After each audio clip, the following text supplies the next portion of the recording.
बिस्मिल्लाहिर्रहमानिर्रहीम। अस्सलाम वालेकुम नाज़रीन, मैं काजी बिलाल हूँ और आप मेरा यूट्यूब चैनल देख रहे हैं। वो शाहकार आ गया जिसका इंतज़ार था। मियाँ नवाज़ शरीफ जो है वो उन्होंने इस मुल्क पर कंदम रंजा किया है। इस्लामाबाद एयरपोर्ट पहुँचे हैं और बज़ाहिर मुतमईन नज़र आ रहे थे, फ्रेश नज़र आ रहे थे, क्योंकि जब बंदे की डील हो जाती है तो फिर परेशानी किस बात की। इसहाक डार उनके साथ थे, साबका मेयर भी जो है इस्लामाबाद के वो भी उनके साथ थे। लीगल टीम ने उनसे साइन करवाएं, अपीलें बहाल होंगी। बहरहाल एक कानूनी प्रोसेस है और वो मुकम्मल होना है। उसके बाद फिर मियाँ साहब लाहौर चले जाएंगे, खिताब करेंगे, उस पर भी बाद में हम बहस करेंगे। इससे पहले आते हैं जो शेख रशीद ने चिल्ला काटा है 40 दिन का, और वो बड़े मुतमिन नज़र आ रहे थे। हालांकि सोशल मीडिया पर तो ये चल रहा था कि उसको जनाब घसीटते हुए शेख रशीद को समा के निजी टीवी के जो है ना ऑफिस में ले गए, तो उनसे कहा कि जनाब आपने इमरान खान के ख़िलाफ़ बोलना। उन्होंने कहा जी मैं नहीं बोलूँगा। फिर जनाब उसको थप्पड़ मारे गए। ये सारी कहानी है जो सोशल मीडिया पर चल रही है। बहरहाल इस मुल्क में कुछ भी हो सकता है। शेख साहब,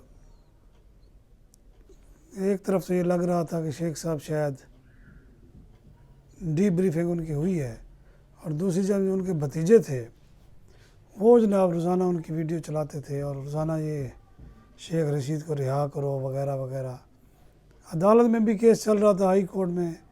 हाई कोर्ट ने भी कहा हुआ था आईजी को कि उसको पेश करें। अब आईजी को तो हाई कोर्ट में तो पेश नहीं किया, अलबत्ता मीडिया पर पेश कर दिया है।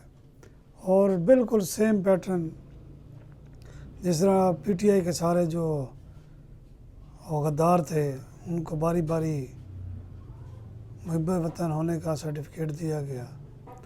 क्यों ना दिया जाता, उनके करतूत ही ऐसे थे। यानी कि वो जो कहते हैं कि वो मुल्क दुश्मनी कर रहे थे, फ़ौज की तनसीबात पर हमला कर रहे थे और अवामी मलाक को नुकसान पहुंचा रहे थे, उनका यही बनता था। इससे बड़ी और क्या सज़ा होगी कि इनका सियासी मुस्तकबिल जो है ना वो तबाह व बर्बाद हो गया। अब ये लोग किसी को मुंह दिखाने के काबिल नहीं है। बहरहाल हैं तो बड़े डीठ हमारे सियासतदान। अब आप देखें, सज़ा होने के बावजूद वज़ीर आज़म बनने के लिए लोग तैयार बैठे हैं, ख्वाब देख रहे हैं। इसी तरह शेख साहब के इंटरव्यू में एक बात जो थी वो उन्होंने कहा जी मैं फ़ौज से कहूँगा इन कम ज़रफ़ों के लिए आप माफ़ी का ऐलान कर दें। अब ये उन्होंने नहीं वाज़ेह किया कि कम ज़रफ़ उन कम ज़रफ़ों में मौसूफ़ खुद भी शामिल थे या नहीं। हालांकि सबसे बड़े तो कम ज़रफ़ वो हैं जो पहले उनको गालियाँ देते रहे हैं, फिर उनके पाँव पड़े हैं। अब कहते हैं जनाब कि वो कम ज़रफ़ थे तो फ़ौज उनको माफ़ कर दे। अगर फ़ौज पर अगर हमला किया है उसमें तो आप भी तो पेश थे ना, आपकी तकरीरें पीछे पड़ी हुई हैं, सुन लें आप। अब आप फ़ौज की तारीफ़ें कर रहे हैं। बहरहाल सियासत से फ़ौज का कभी ना कोई ताल्लुक़ रहा है, ना होना चाहिए। ये लोग खुद, ये सियासतदान जो ये खुद इसको घसीटते हैं, खुद गेट नंबर 4 पर 5 पर जनाब ये जाते हैं, गाड़ियों की डिक्की में छुप कर जाते हैं। चाहते यही है कि हमें जो है ना वो बस इक़्तिदार मिल जाए, हमें अवामी सियासत न करनी पड़े, अवाम के मसाइल न हल करने पड़े, हमें 5 साल के लिए वज़ीर बना दें, फ़ंड दे दें, हमारी अय्याशी की ज़िंदगी है ना वो ख़त्म ना हो। 70-80 साल के हो गए हैं मियाँ साहब भी, शेख रशीद भी, इमरान खान भी, शहबाज शरीफ भी। इनसे आप ये पूछ लें, कभी ये नहीं कहेंगे कि हमने जो है ना वो रिटायरमेंट लेनी है। ये कहेंगे नहीं, हमें आप जलील कर लें, जूते मार लें, थप्पड़ मार लें, لیکن بنائیں وزیر اعظم، اس سے کام نہیں لیں گے، یا وزیر بنائیں۔ اور یہ تھپڑ کن سے کھاتے ہیں؟ انہی سے کھاتے ہیں جن کے ساتھ یہ جا کے منتیں ترلے کرتے ہیں کہ ہمیں اقتدار ملا ہے۔